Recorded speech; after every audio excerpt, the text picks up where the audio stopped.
This is what the wheels looked like on it before. So let's add the wheel upgrade kit.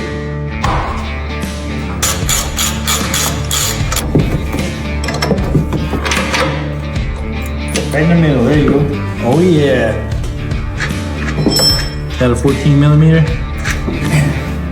Pretty good.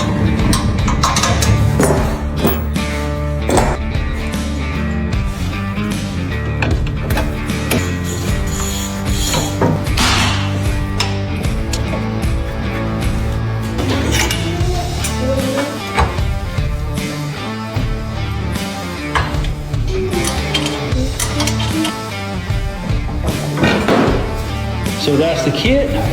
So it replaces the handle, the two wheels, comes with the axles, comes with all the hardware, and I got something else for it too.